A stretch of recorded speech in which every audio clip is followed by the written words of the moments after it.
Selamat pagi untuk teman-teman saya kasih. Puji dan syukur kami panjatkan kehadirat Tuhan Yang Maha Esa atas hidayah dan rahmatnya. Pada kesempatan kali ini, saya akan mempresentasikan tentang sistem monitoring restoran. Kami akan memperkenalkan diri masing-masing. Kenalkan, nama saya Muhammad, jadi panggil Ulin. Saya dari Prodi TRMK, nomor NIM saya 2022-6029. Perkenalkan, nama saya Joshua John Mahendra Putra dari Prodi TMK dengan nomor NIM 2022-2022. Perkenalkan, nama saya Gregorius Isna Pradana dari Prodi TMK NIM 2022-6019. Yang menjadi latar belakang untuk kami membuat sistem monitoring restoran ini, karena pada masa sekarang ini perkembangan dunia sangat pesat. Yang paling menonjol adalah perkembangan dunia digital. Hal ini dapat dilihat dengan adanya perubahan yang menjadi lebih canggih, praktis, dan tidak menyulitkan penggunanya. Berarti, yang semula suatu alat bekerja secara manual, ini bekerja dengan sistem digital. Dengan sistem digital pula, suatu barang menjadi lebih menarik.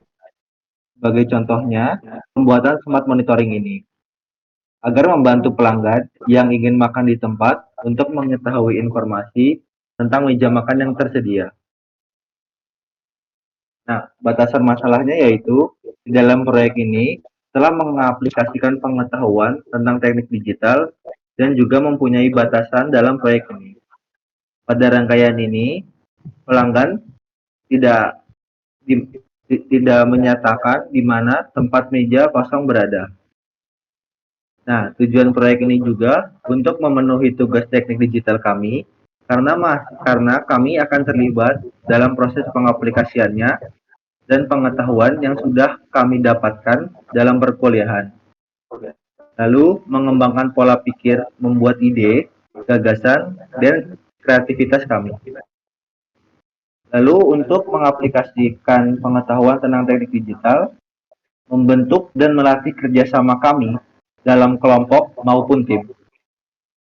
Melatih kemampuan berbicara public speaking kami, dan melatih mental kami agar lebih percaya diri. Manfaat proyeknya yaitu membantu pelanggan yang ingin makan di tempat untuk mengetahui informasi tentang meja makan yang masih tersedia. Nah, pada komponen pertama ini yaitu IC 74192. Satu jenis counter atau penukar biner desimal yang dirancang untuk menghitung dalam format biner dan menghasilkan keluaran dalam format desimal. Chip ini termasuk dalam keluarga IC TTL atau transistor logik, dan digunakan dalam aplikasi yang memerlukan proses penghitungan atau pemantauan suatu proses. Nah, yang kedua yaitu 74HC139. IC ini juga dikenal sebagai DM74139. Adalah sebuah integrated circuit yang dirancang untuk digunakan dalam aplikasi pemrosesan sinyal digital. IC ini juga memiliki dua decoder atau demultiplexer 2 to 4 line dengan input data yang dapat dipilih secara independen.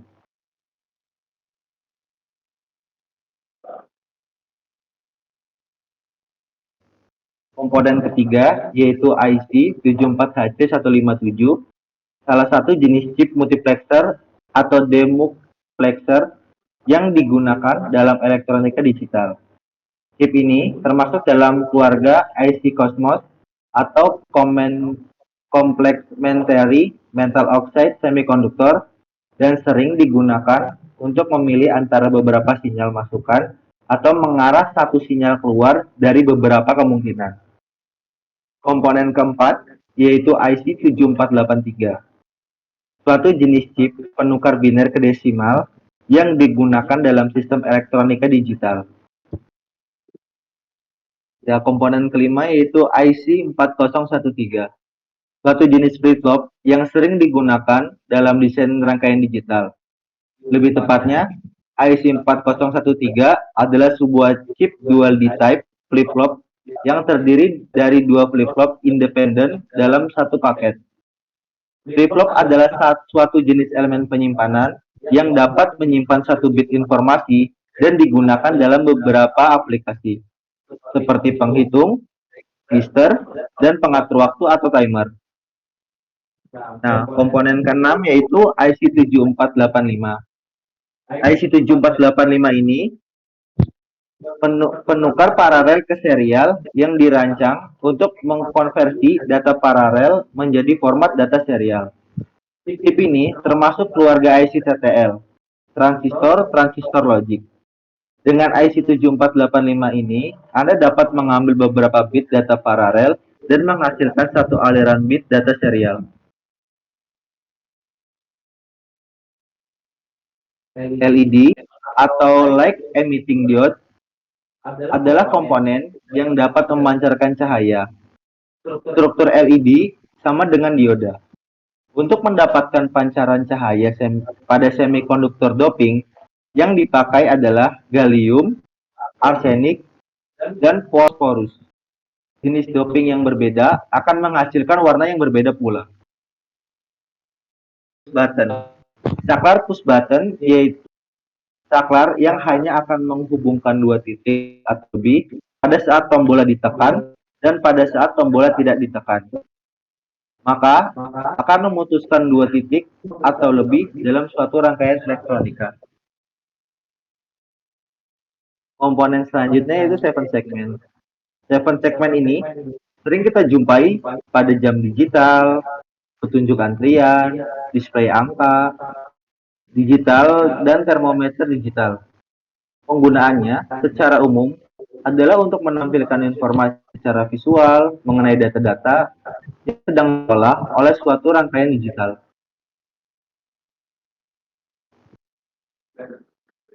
Kemudian untuk floatnya dimulai ketika memilih lantai atas atau bawah. Lalu masuk ke lantai atas atau bawah, menginput jumlah total meja. Semisal jumlah total meja yang saya inputkan adalah 9. Lalu masuk ke menu customer, lalu ketika ada jumlah pengunjung masuk, maka meja akan berkurang dan tampilan segmen. Lalu apakah meja lebih dari 0? Jika iya, maka berwarna hijau, dan jika tidak, akan berwarna merah. Begitu pula dengan lantai bawah, akan N. Ini adalah tampak depan dari restoran yang nanti kita gunakan untuk komunikasi dengan pelanggan. Jadi nanti ada lantai atas dan lantai bawah indikatornya. Jika lantai atas indikatornya berwarna merah, maka itu berarti lantai atas mejanya sudah full atau digunakan semua. Begitu juga dengan yang lantai bawah. Ini ada tampak bagian kasir, push button kuning berarti untuk memilih lantai, push button hijau yang berarti pelanggan datang, maka display akan berkurang, dan push button merah berarti pelanggan pergi, maka display bertambah. Display ini nanti juga akan bisa dilihat oleh sang kasir. Di sini saya akan menjelaskan bagaimana cara kerja dari rangkaian sistem monitoring restoran. Kita bisa men-set awal menggunakan setter ini untuk memilih lantai atas atau lantai bawah. Lantai atas atau bawah ini nantinya juga akan memiliki inputan yang berbeda. Pertama, kita akan men-set jumlah maksimal meja yang ada pada restoran ya, dengan memberikan input biner pada IC komparator. Lalu jika kita mengklik push button yang atas yang disambungkan pada IC counter, maka inputan tadi akan berkurang dikarenakan adanya pelanggan yang masuk. Dan jika kita mengklik push button yang bawah, maka counter akan mengcounting up dan jumlah meja akan bertambah dikarenakan pengguna sudah keluar.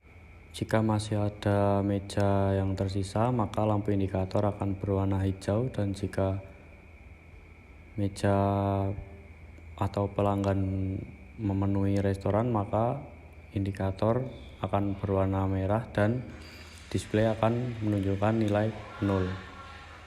Dan prinsip kerjanya, jika kita sudah memberikan inputan A dan pelanggan adalah B yang nantinya akan menghasilkan sisa, dan sisa itu nantinya akan ditampilkan pada display 7 segmen.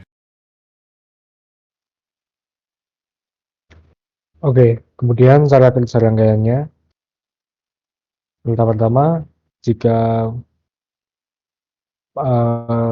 pelanggan masuk ke dalam restoran, jika masih tersedia meja indikator hijau, lalu pengunjung datang ke kasir. Setelah pengunjung memesan makanan, kasir menekan tombol meja berkurang, lalu display meja pengunjung akan berkurang. Lalu jika meja dipenuhi pengunjung, indikator menjadi merah. Lalu ketika pengunjung sudah selesai makan, maka pengunjung membayar di kasir, dan setelah membayar di kasir akan menekan tombol meja bertambah, yang artinya jumlah meja yang bisa digunakan sudah ada. Kemudian display meja pengunjung bertambah. Kesimpulannya, semakin berkembangnya zaman, penggunaan teknologi semakin diperlukan untuk memudahkan pekerjaan manusia. Contohnya dengan adanya alat ini. Dengan adanya alat ini, mempermudah restoran untuk mengelola jumlah meja yang masih tersedia dalam restoran untuk pengunjung yang ingin makan di tempat, dan juga memudahkan pelanggan untuk mengetahui meja pada lantai mana yang masih kosong pada restoran.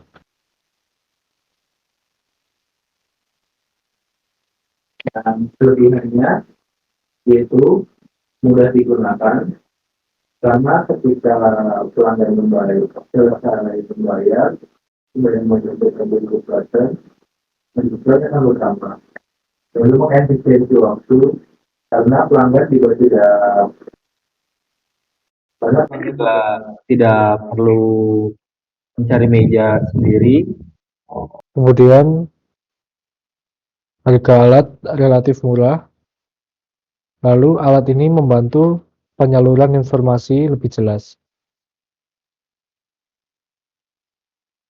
Lalu kekurangannya memiliki potensi human error.